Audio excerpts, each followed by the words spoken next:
నమస్తే. Welcome to Suman TV. నేను మీ యామిని. ప్రస్తుతం మనతో ఉన్నారు ప్రముఖ ఆధ్యాత్మికవేత్త, జ్యోతిష్య రత్న డాక్టర్ శ్రీమతి కోనాల భాగ్యలక్ష్మి గారు ఉన్నారు. అమ్మతో మనం మాట్లాడదాం. నమస్తే అమ్మ. నమస్తే అమ్మా.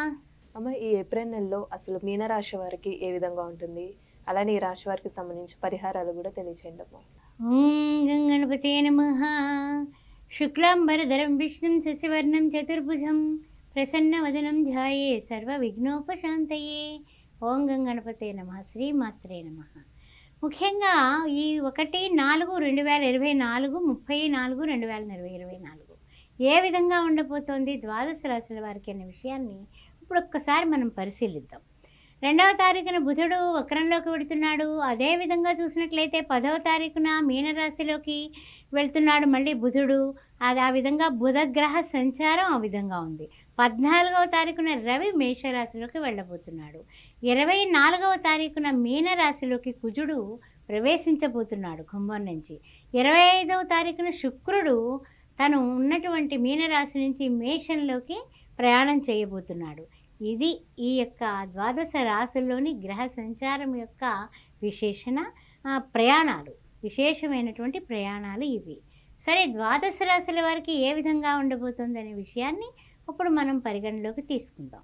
మీనరాశి వారికి ఏప్రిల్ నెలలో ఏ విధంగా ఉండబోతుందంటే, పురాభద్ర 4వ పాదం, ఉత్తరాభద్ర, రేవతి నక్షత్రం. ముఖ్యంగా చూసినట్లయితే కనుక ఉగాది వరకు ఏ విధంగా ఉండబోతుందో మొట్టమొదటి మనం పరిశీలనగా చెప్పుకుని ఆ తర్వాత ఉగాది తర్వాత చెప్పుకుందాం.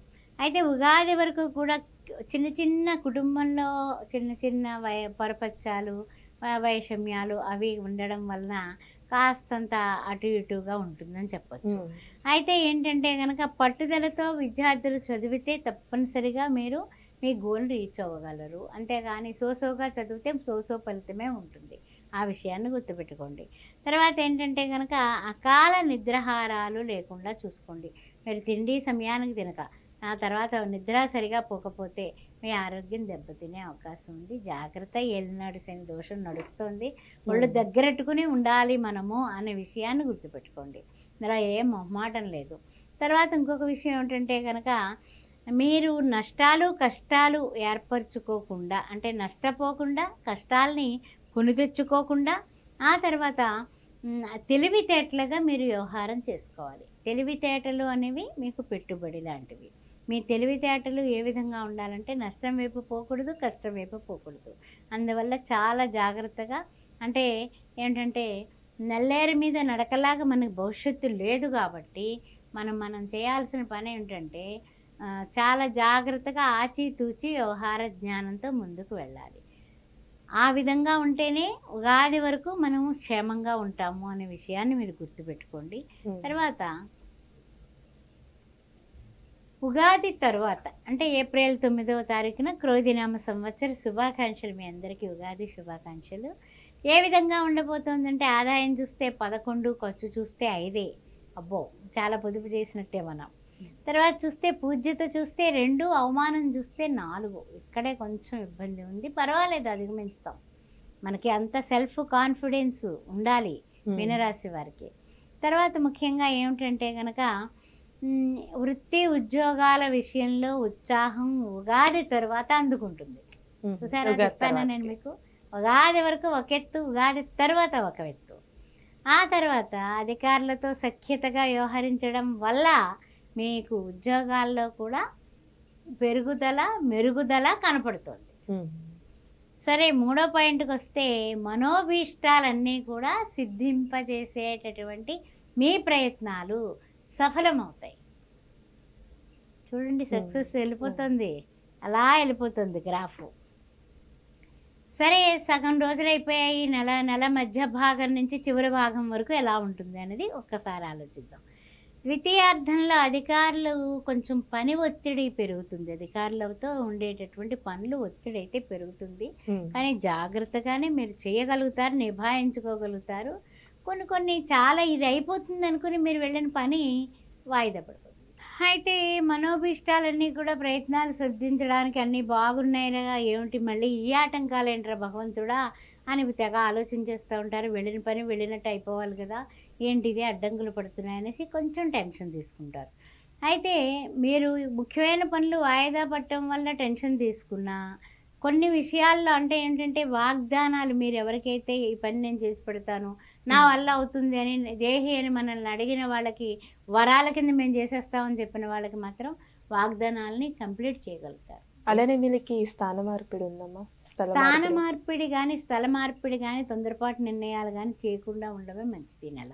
ఎందువలన అంటే కొంచెం అటు ఇటుగా ఉన్నప్పుడు మనకి గబాబా స్థానం మారాలన్నా లేదన్నా అమ్మకాలు కొనుగోళ్ళు కూడా చేయకుండా ఉండడమే మంచిది. అంటే ఉగాది తర్వాత 15వ తారీఖు వరకు చాలా బాగుంది. ఆ తర్వాత మరలా 20వ తారీఖు నుంచి మధ్యస్థంగా ఉంది. అందువలన మనకి ఉగాది మొదట్లో ఏప్రిల్ 9 వరకు ఒక ఎత్తు, 9 నుంచి మళ్ళీ 18వ తారీఖు వరకు ఒక ఎత్తు, 18 నుంచి నెలాఖరు వరకు ఒక ఎత్తు అన్నట్టుగా 3 రకాలుగా ఉంది మీనరాశికి. అయితే ఏమిటంటే కనుక కొంచెం అన్ని విధాలా కూడా ఇచ్చిపుచ్చుకునే విషయాలన్నీ కూడా వ్యవహారం అంతా కరెక్ట్గా ఉంటారు, అన్నీ పూర్తి చేసుకుంటారు, పట్టుదలతో ముందుకు సాగుతారు. పట్టుదలే మీకు ప్రత్యేకమైనటువంటి విందులు వినోదాల్లో ఆనందంగా మీరు ఈ నెలాఖరికి కంప్లీట్ చేయగలుగుతారు. ఆర్థికంగా ఇబ్బందులు అంటారా? ఆర్థిక ఇబ్బందులు మామూలుగానే ఉన్నాయి. ఆర్థిక ఇబ్బందులు ఉన్నప్పుడు ఏ విధంగా నువ్వు స్థల మార్పిడి, ఇల్లు మార్పిడి ఎలా చేయగలుగుతారు? కొనుగోళ్ళు ఎలా చేస్తారు? అప్పులు చేసుకోవాలి కదా.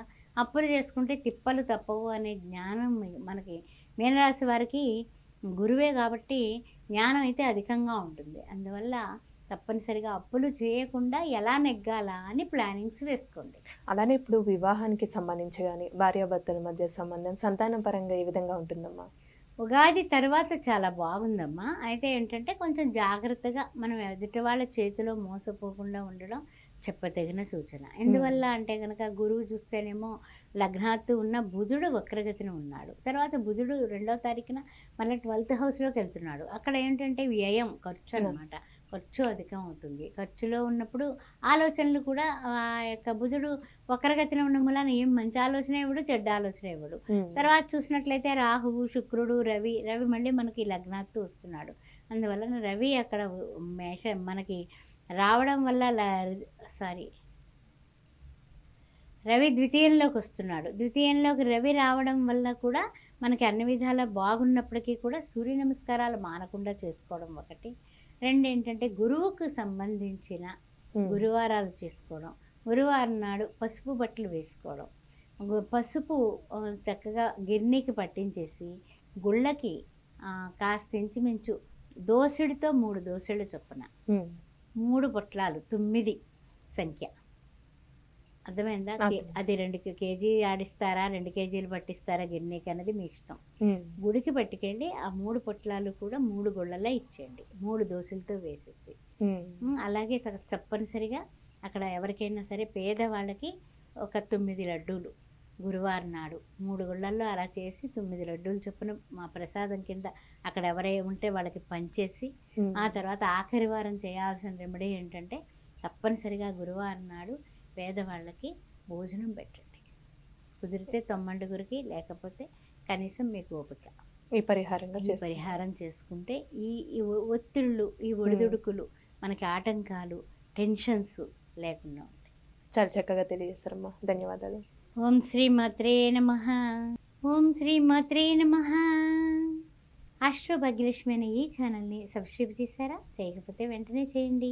అంతేకాకుండా ఏమన్నా జాతకాల విషయంలో కానీ, చక్రాలు వేయాలన్నా, పొంతనలు చూడాలన్నా, సీసెక్షన్కి ముహూర్తాలు పెట్టాలన్నా, గృహారంభ, గృహప్రవేశ శుభముహూర్తాల కోసం కూడా నన్ను సంప్రదించవచ్చు. మీ ఇంట్లో ఎవరికైనా వివాహం కాని వారికి పెళ్లి సంబంధాల కోసం కూడా శ్రీ సౌభాగ్య మ్యారేజ్ బ్యూరో 16 సంవత్సరాలుగా నడిపిస్తున్నాం కాబట్టి దాని నిమిత్తమై కూడా మీరు మమ్మల్ని సంప్రదించవచ్చు.